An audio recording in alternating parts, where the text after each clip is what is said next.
जी, अस्सलाम वालेकुम।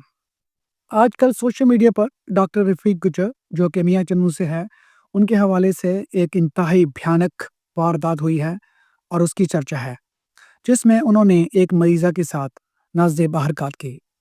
सबसे पहले तो मैं उस मरीज़ा को शाबाश देना चाहूँगा।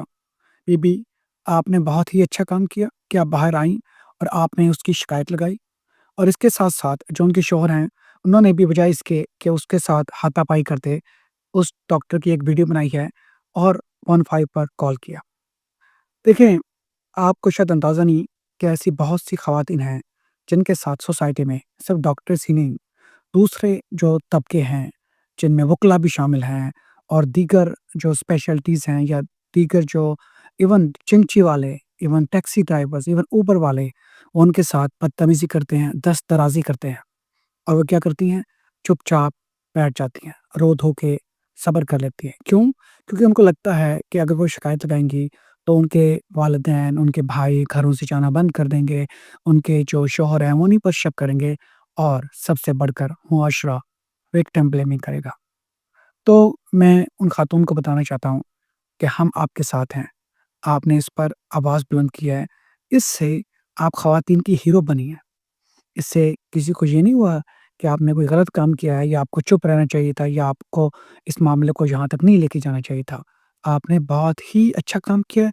आपने ऐसी बहुत सी ख़वातीन को ज़ुबान दी है, जो माज़ी में चुप रही होंगी और ये हो सकता है कि अब वो कभी अल्लाह ना करे मुस्तक़बिल में ऐसा हो, तो आपको देखकर अब उनकी भी आवाज़ बुलंद हो।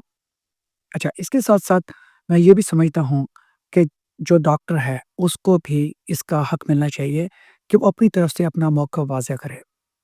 देखिए, जो इल्ज़ाम होता है, वो उस वक़्त तक जुर्म नहीं बनता है, जब तक उस इल्ज़ाम को साबित ना किया जाए। तो इस केस में हो सकता है कि डॉक्टर ने ये सब कुछ किया हो, लेकिन ये भी तो हो सकता है, कुछ केसेज़ ऐसे हों, जिनमें किसी खातून ने गलत इल्ज़ाम लगाया हो। मैं अमेरिका में ना सिर्फ़ एक प्रैक्टिसिंग डॉक्टर हूँ, बल्कि मेडिकल बोर्ड का मेंबर होने की हैसियत से मैं ऐसे केसेस में जज का किरदार भी अदा करता हूँ, जैसे कि डॉक्टर साहब के साथ पेश आया।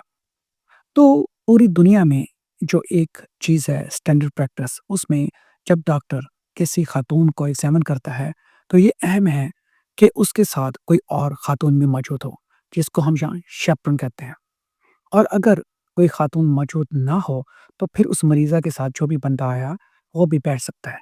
हाँ, ये हो सकता है कि कई बार डॉक्टर मरीज़ा को इस तरह एग्ज़ामिनेशन करता है कि जिसमें मर्द की मौजूदगी नहीं होनी चाहिए, जैसे कि गायनेकोलॉजिकल एग्ज़ामिनेशन। लेकिन ऐसी सूरत में भी डॉक्टर के साथ 100% किसी औरत का, किसी chaperone का, किसी नर्स का होना ज़रूरी है। तो इस हवाले से ये जान लें कि जो ऐसे केसेज़ होते हैं, वो ज़्यादातर ही सेड और शी सेड होते हैं।